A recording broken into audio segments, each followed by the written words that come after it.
Right, welcome back. Good to be with you tonight. Let's go back then to the Thabo Bester saga. ANC MP Anthea Ramolobeng has raised concerns about allegations by inmates that the 36-year-old convict was dealing in drugs while behind bars at the Mangaung Correctional Center. Member of Parliament, Ramolobeng, joins us now for more on her thoughts. Anthea, good to have you, and thank you very much for your time tonight, John in Focus. What we are hearing so far are pieces, I suppose, of what actually happened. What do we know and what do we still need to know? For example, we know that people were suspended, but we don't quite know what did they do and what role they played in this matter, except for knowing that they broke protocols of the MCC and how things were supposed to be done. Good evening to listeners. Good evening to everyone.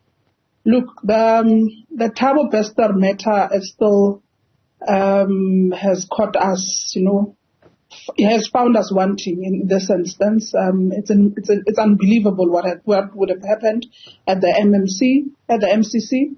We're still shocked by it, but the current investigations that are on would be able to tell us what role those officials that are currently suspended and those dismissed by MCC would have, what was their role or part in the escape of Thabo Bester. For now, a still ongoing investigation from both the DCS and subsequent SAPs. But from the G4S side of dismissal of employees, we are yet to know what was the cause, because of they're not coming forth with information. It's an issue that they are forced. SAPs also seeks information from them, especially regarding those officials.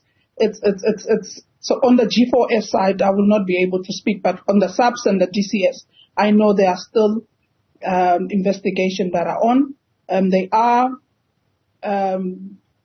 officials that are suspended who were controllers from the DCS side, who are yet to be informed what was actually their role. Were they part, or they are suspended on the basis that they might have been negligency from their side, not making sure that things or systems do make sure that they're implemented in a correct way. We are not yet sure, but we know that they are suspended for now. That's what the department would have reported to us as the portfolio committee. We are yet to get a final report on it. How confident are you as a committee that you will be able to fill in the gap of those missing hours when power interrupted the cameras, or there were no cameras in that particular area of the prison, so there's no clarity as to what happened there in terms of surveillance?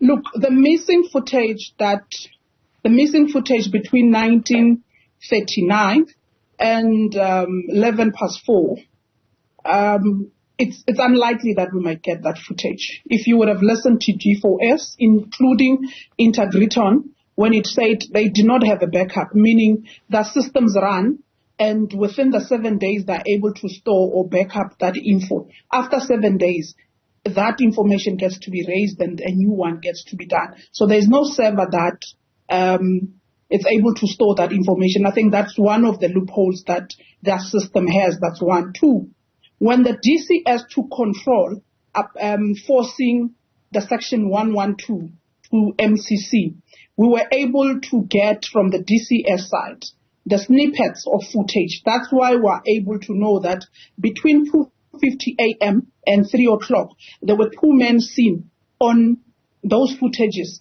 running across the admin block, whom were suspecting or were thinking that one might have been Thabo Bester and an official running out when the fire broke. So those snippets were able to get them because DCS has taken over the center, and they're able to retrieve some of the things from officials and those who are coming forth. But I doubt that we will get that footage, because for me, this was man-made. It would have been switched, so it was not running. What was running, it's snippets of it, and it's unlikely that you'll get it because G4S is not cooperating in giving SAPs, including DCS, that kind of information. They had to get it themselves outside G4S. So as the committee, I know you're asking the question whether or not this contract should be terminated or it should continue. And G4S's answer is in proportion to the number of escapes and events that have happened there compared to how well the facility has been run, this one event cannot be the reason why the contract is terminated. What is your view on that? Look, this is not a one event. There has been escapes. It's just that those escapes have been low-key escapes that have not found themselves in the media space or anyone knowing about it. It's unfortunate that the Thabo Bester matter became in the space because of the nature of the case it has.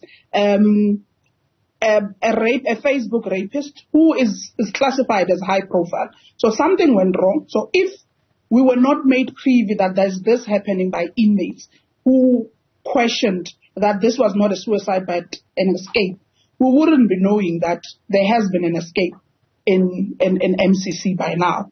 If you check the months that this matter has been quiet, it can tell you.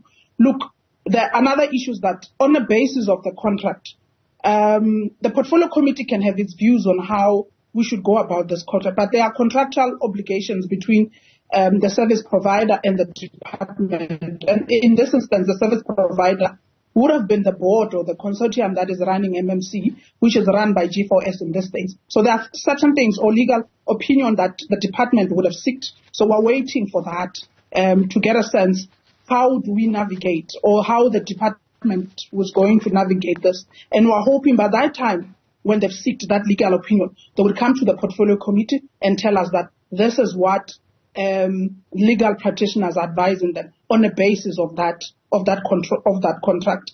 But from our standing, all of us were shocked by this, and in actual fact, were very angry on this matter, and were saying it cannot continue.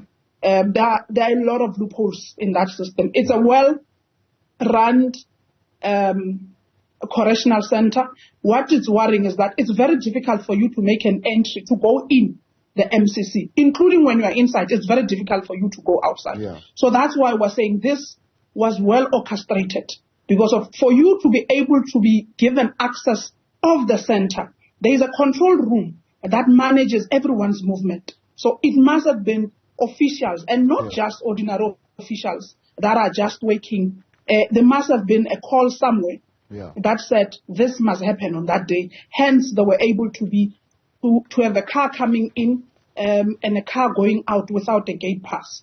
That's the question on many people's minds. Do you think there was political influence at the highest level that could allow this to happen?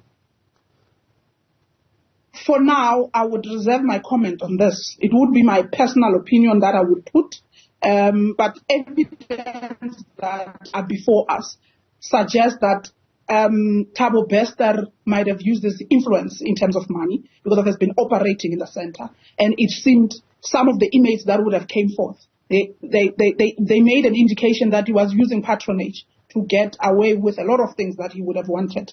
And some of those officials in G4S would have been beneficiary to that. So for now, we just know of that.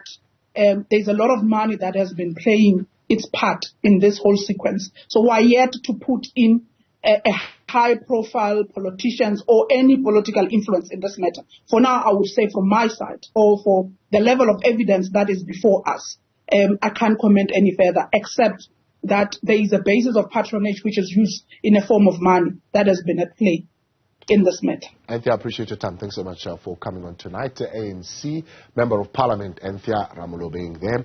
You saw her putting questions to G4S, the SAPS, as well as Correctional Services last week in trying to get to the answers of what happened in that Thabo Bester escape.